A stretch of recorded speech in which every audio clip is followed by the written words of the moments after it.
L'un des ancêtres du badminton est pratiqué en Angleterre dès le Moyen-Âge, l'objet du jeu étant de maintenir en l'air un volant à l'aide d'une raquette. Les règles du jeu actuelles dateraient de la fin du 19e siècle, où des officiers anglais revenus des Indes les auraient rédigées à partir d'un sport local, le Puna. Le badminton, à la base, c'est un sport de raquette, un sport où en fait, il se passe un duel en opposition.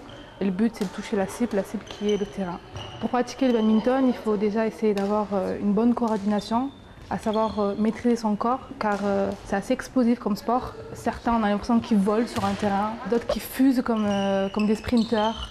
Donc ça leur permet de gérer un petit peu leur vitesse, leurs émotions et aussi pourquoi pas maîtriser peut-être leurs émotions peut-être dans la vie de tous les jours. Le badminton est un sport qui sollicite énormément les chevilles et le dos, le joueur se trouvant fréquemment dans des positions où il subit des distorsions. C'est un sport où on est plutôt dans la force, dans la vitesse, avec des bons moments de récupération.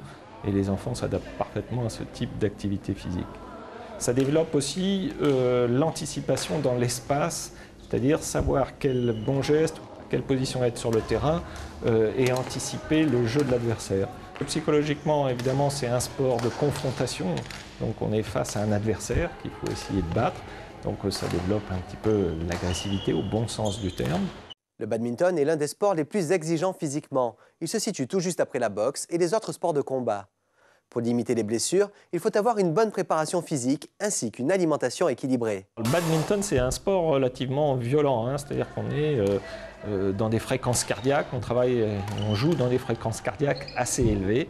Ce qui me paraît important, c'est de bien s'échauffer, de faire le tour du terrain, de prendre son temps pour faire monter les fréquences cardiaques pour pouvoir jouer sans avoir de soucis après. Le badminton peut donner des lésions tendineuses ou articulaires au niveau des coudes.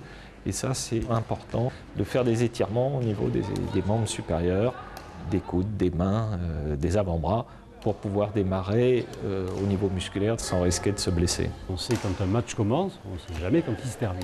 Donc le problème de durée a une contingence, c'est celle d'abord de s'hydrater, bien entendu en cours de match, mais vous avez également la nécessité de vous recharger en énergie et éventuellement de consommer des boissons sucrées, ce qui est le plus facilement absorbable. En général, le badminton se pratique à partir de 8 ans. On peut jouer seul contre un adversaire en simple ou avec un partenaire en double.